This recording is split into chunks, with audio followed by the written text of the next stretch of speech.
Hello friends, आशा करता हूँ कि आप ठीक हो गए।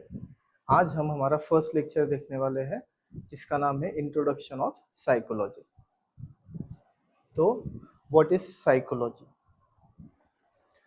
साइकोलॉजी को हम सबसे पहले समझते हैं। साइकोलॉजी अगर हम ध्यान से देखें तो ये दो शब्दों से बना हुआ शब्द है, एक और दो। ठीक है, पहला शब्द होता है साइको और दूसरा शब्द होता है लॉजी।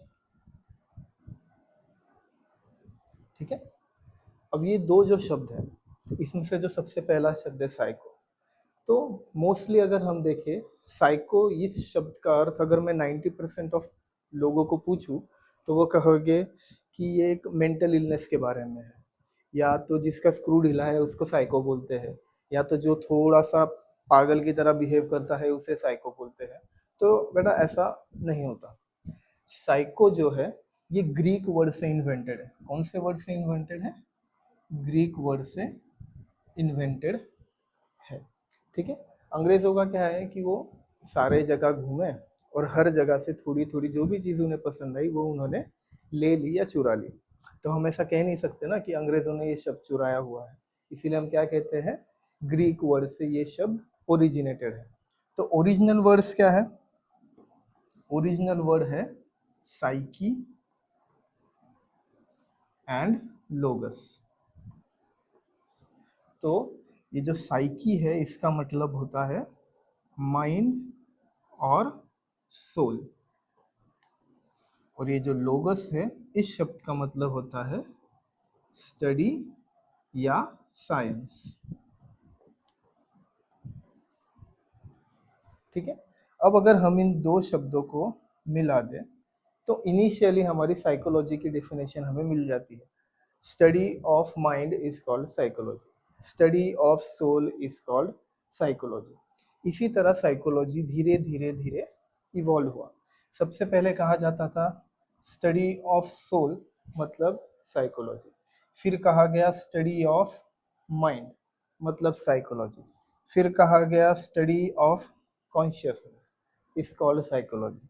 फाइनली हम बिहेवियर तक पहुंच गए, स्टडी ऑफ बिहेवियर मतलब साइकोलॉजी। एक शख्स है, ये देखिए इनका चेहरा, ये एक शख्स है। पहले क्या होता था पुराने ज़माने में कि साइकोलॉजी जो है वो फिलॉसफी का पार्ट थी। क्या हुआ? साइकोलॉजी जो है वो फिलॉसफी का पार्ट थी, लेकिन फिलॉसफी में साइकोलॉजी ठीक तरीके से डिफाइन नहीं हो पा रही थी या उसकी स्टडी नहीं हो पा रही थी। इसीलिए ये एक विलियम वुड करके एक इंसान है जिन्होंने सबसे पहले 1879 में साइकोलॉजी की लैब स्टार्ट की, फर्स्ट लैब ऑफ साइकोलॉजी। अब हम लैब में क्या करते हैं बेटा? हम रिसर्च करते हैं, हम साइंटिफिक एक्सपेरिमेंट्स करते हैं। ठीक है, उसके बाद हम क्या करते हैं लैब्स में? लैब्स के अंदर हम नई नई चीज़ें इन्वेंट करते हैं, डिस्कवर करते हैं। ठीक है, तो जैसे ही लैब आई वैसे ही साइकोलॉजी क्या हुआ? एक अलग साइंस हो गया। क्या हुआ? एक अलग साइंस हो गया। इसीलिए हम क्या कहते हैं, साइकोलॉजी को साइंटिफिक स्टडी कहते हैं। और जिन्होंने फिलॉसफी से साइकोलॉजी को अलग किया उन्हें हम क्या कहते हैं? Father of psychology. ठीक है, क्यों कहते हैं इन्हें फादर ऑफ साइकोलॉजी? क्योंकि इन्होंने सबसे पहले फिलॉसफी से साइकोलॉजी अलग की, साइकोलॉजी की फर्स्ट लैब इस्टेब्लिश की, जिसके वजह से हम उन्हें क्या कहते हैं? Father of psychology. देखिए अब डेफिनेशन समझते। देखिए साइकोलॉजी हम पहले क्या कह रहे थे कि साइकोलॉजी मतलब study of mind, study of soul, लेकिन अभी क्या हुआ? साइंटिफिक स्टडी हो गया। साइकोलॉजी क्या हुआ? Scientific study. साइंटिफिक स्टडी किस चीज़ का? Mind, behaviour and its function. ठीक है, माइंड, माइंड मतलब क्या बेटा? माइंड हम मोस्टली समझते हैं, हम कंफ्यूज हो जाते हैं माइंड के बारे में कि माइंड मतलब दिमाग, माइंड मतलब ब्रेन। तो ऐसा नहीं है, ब्रेन एक अलग चीज़ है, माइंड एक अलग चीज़ है। ठीक है, ब्रेन आप देख सकते हो कि ये यहाँ पर ना मेरा ब्रेन है, फिजिकली प्रेजेंट है, लेकिन माइंड ऐसा बता सकते हो फिजिकली कहाँ प्रेजेंट है? तो नहीं, माइंड हम नहीं बता सकते फिजिकली कहाँ प्रेजेंट है। सो माइंड जो है, फिर माइंड का क्या काम है? तो माइंड जो है हमें सोचने में मदद करता है, ठीक है, इमोशंस में मदद करता है, हमें प्रॉब्लम सॉल्विंग में मदद करता है, हमें डिसीजन मेकिंग में मदद करता है, एक्सेट्रा। समझते हैं एक एक चीज। प्रॉब्लम सॉल्विंग, मैंने आपको एक मैथ्स का प्रॉब्लम दिया, ठीक है, आपने वो सॉल्व कर लिया, इसे हम कहते हैं प्रॉब्लम सॉल्विंग, ठीक है। जैसे कि आपकी गाड़ी का टायर पंचर हो गया, अब आपको एक डिसीजन लेना है कि मैं गाड़ी को यहाँ पर छोड़ देता हूँ, मैकेनिक को ले आता हूँ, ठीक है, डिसीजन मेकिंग। या तो मैं गाड़ी को ढकेलते हुए मैकेनिक तक ले जाता हूँ, डिसीजन मेकिंग। उसके बाद वो मैकेनिक टायर का जो पंचर है वो ज्वाइन करेगा और मेरी गाड़ी ठीक कर देगा, प्रॉब्लम सॉल्विंग, ठीक है। आपको किसी ने चिढ़ाया, ठीक है, आपको किसी ने बुरा भला कहा, तो आप इमोशनली गुस्सा या जिसे कहते हैं हम एंगर फील करोगे, ठीक है। आपको किसी ने अच्छा कहा तो आप हैप्पी फील करोगे, आपको किसी ने बुरा कहा आप सैड फील करोगे। इमोशंस क्या है? ये माइंड के वजह से हो रहा है। थिंकिंग, मैंने आपको कुछ चीज़ कही कि ये चीज़ कर लो, तो कोई भी चीज़ करने के लिए पहले सोचना ज़रूरी। मैंने कहा कि चलो मटर पनीर बना लो, तो फिर आप सोचोगे कि मटर पनीर बनाते कैसे है, मैं वीडियो देख लूँगा, या तो फिर मेरे पास कौन कौन से इंग्रेडिएंट्स मौजूद है, कौन कौन से मुझे लाना पड़ेंगे। आप सोच रहे हो, उस हिसाब से डिसीजन ले रहे हो। ये जो सारी चीज़ें माइंड में हो रही है, इसे हम कहते हैं मेंटल प्रोसेस। क्या कहते हैं हम इसे? Mental process. ये जो सारी चीज़ें माइंड में हो रही है, इसे हम क्या कहते हैं? Mental process. तो साइंटिफिक स्टडी ऑफ माइंड, फिर माइंड में ये सारी चीज़ें आ गई। Then scientific study of behaviour. Behaviour मतलब हमारा बिहेवियर, ठीक है। आपको गुस्सा आया, आपने किसी को चाटा लगा दिया, चाटा लगाना क्या हुआ? बिहेवियर, ठीक है। आप शादी में गए, शादी में आप खाना खा रहे हो, खाना खाना क्या हुआ? बिहेवियर, ठीक है। आप हंस रहे हो, हंसना क्या हुआ? बिहेवियर। आप रो रहे हो, रोना क्या हुआ? बिहेवियर।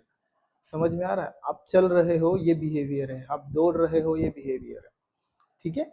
मतलब हमारी बॉडी जो रिस्पॉन्स कर रही है, ठीक है, उस रिस्पॉन्स को हम क्या कहते हैं? बिहेवियर, ठीक है। उसे हम एसआर कहते हैं। एसआर मतलब स्टिम्युलस रिस्पॉन्स, स्टिम्युलस रिस्पॉन्स, ठीक है। स्टिम्युलस रिस्पॉन्स मतलब क्या? अगर एक डॉग है, डॉग आपके पीछे लग गया, और आप क्या करोगे? फिर खड़े रहोगे, डॉग को काटने दोगे अपने आप को? नहीं, आप क्या करोगे? दौड़ोगे। दौड़ना क्या हुआ? बिहेवियर हुआ। बिहेवियर क्यों हुआ?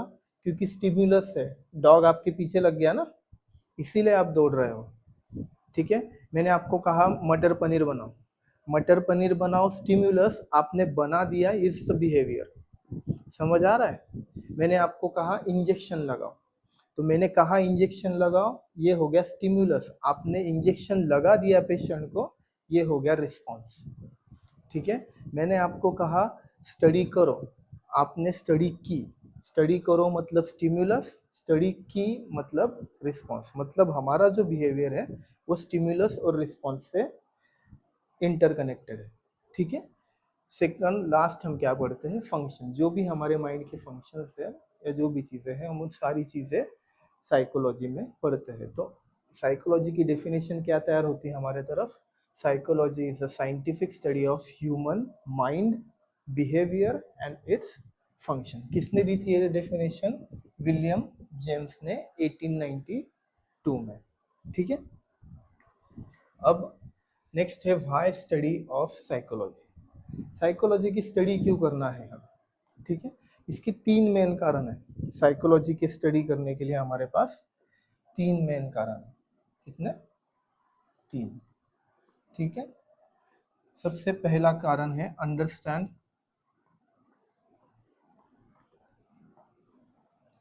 दूसरा है हेल्प, और तीसरा है इम्प्रूवमेंट। ऐसे तीन कारण है। पहला कारण है अंडरस्टैंड। अंडरस्टैंड मतलब समझना। क्या समझना है अभी आपको? तो लोगों की फीलिंग्स को समझना है। क्या करना है? लोगों की फीलिंग को समझना है, उनकी सोच, उनकी थिंकिंग को समझना है, ठीक है, उनके बिहेवियर को समझना है। सो ये क्या है?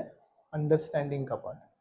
साइकोलॉजी क्यों पढ़ते हैं? तो अंडरस्टैंड करने के लिए। क्या अंडरस्टैंड करने के लिए? लोगों की फीलिंग, थिंकिंग, बिहेवियर, ठीक है। देन हेल्प, लोगों की हेल्प करने के लिए। कहाँ हेल्प कर सकते हैं हम लोगों की? पढ़ाई में हेल्प कर सकते हैं, बराबर है। करियर गाइडेंस में हेल्प कर सकते हैं, ठीक है। रिलेशनशिप्स में हेल्प कर सकते हैं, ठीक है। उसके बाद वर्क प्लेस में हेल्प कर सकते हैं, ठीक है। स्पोर्ट्स में हेल्प कर सकते हैं। सो ये सारी चीज़ों में हम लोगों की मदद कर सकते हैं। पढ़ाई के तरीके बता सकते हैं, कौन सा करियर तुम्हारे लिए अच्छा है, कौन से करियर में तुम ज़्यादा डेवलप हो सकते हो या ज़्यादा अपॉर्चुनिटी क्रिएट हो सकती है, या तुम्हारे स्किल के अकॉर्डिंग ये करियर है, उसके लिए हम करियर में हेल्प कर सकते हैं। रिलेशनशिप और बेहतर बनाने के लिए हम हेल्प कर सकते हैं।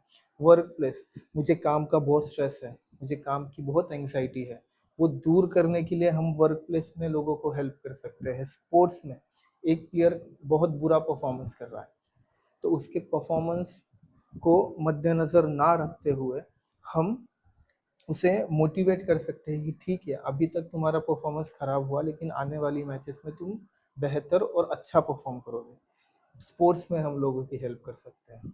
लास्ट है इम्प्रूवमेंट। क्या इम्प्रूव करना है हमें? तो लोगों का मेंटल वेलबींग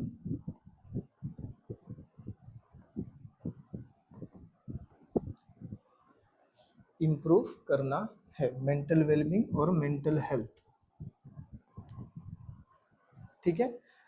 हम अभी की जो हमारी कम्युनिटी देख रहे हैं, हमारी सोसाइटी देख रहे हैं, इसमें क्या हो रहा है? लोग स्ट्रेस्ड है, लोगों को घर का ईएमआई भरना है, बच्चों को पढ़ाई करनी है, क्लास की करनी है, स्कूल की करनी है, प्लस एक्स्ट्रा करिकुलर एक्टिविटीज़ करनी है। उसके बाद में लोगों को जॉब्स नहीं मिल रही है, लोग पढ़ाई कर रहे हैं लेकिन उस पढ़ाई को वो ठीक तरह से यूटिलाइज नहीं कर पा रहे हैं। सारी चीज़ों का स्ट्रेस, टेंशन, डिप्रेशन सब जगह भरा पड़ा है, ठीक है। तो मतलब लोग मेंटली प्रॉब्लम में है। सारे लोग कुछ ना कुछ मेंटल ही इलनेस या मेंटल प्रॉब्लम में है। हमें इम्प्रूव करना है हर किसी की मेंटल हेल्थ को और मेंटल वेलबींग को, ठीक है। तो बेटा आज के लिए इतना ही। नेक्स्ट लेक्चर में हम समझेंगे माइंड और बिहेवियर को।